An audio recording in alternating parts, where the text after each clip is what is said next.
এখানে পলি মাছ নিয়েছি। পলি মাছটা কেটে সুন্দর করে নুন হলুদ দিয়ে মেখে নিয়েছি।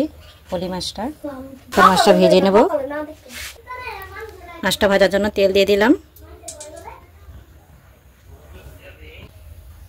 তেলটা গরম হয়ে গেছে, মাছগুলি দিয়ে দেব।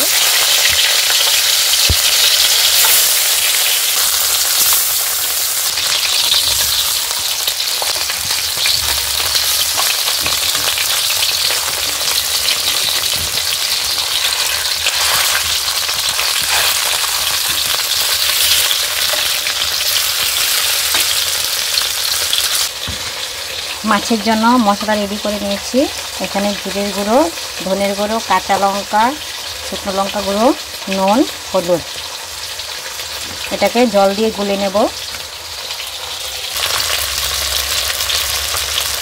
মাছটা ভাজা হয়ে গেছে, আবার নামিয়ে নেব।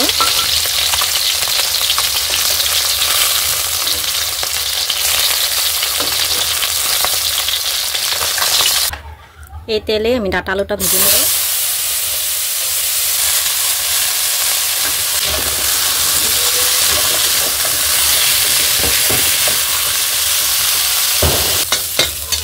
ডাঁটা আলুটা ভাজা হয়ে গেছে, এখন নামিয়ে নেব। তেল দিয়ে দিলাম পরিমাণ মতো।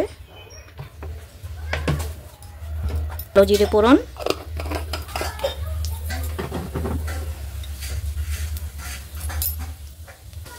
এখন মশলাটা দিয়ে দেব।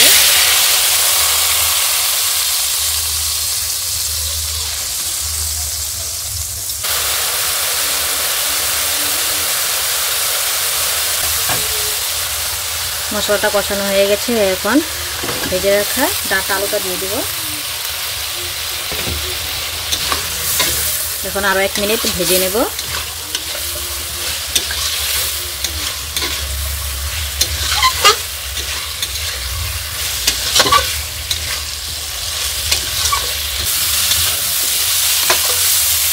মশলাটা কষানো হয়ে গেছে, এখন জল দিয়ে দেব।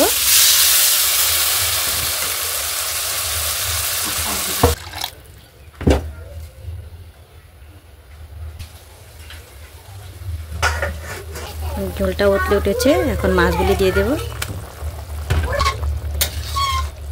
এখন ভালো করে জাল করে নেব।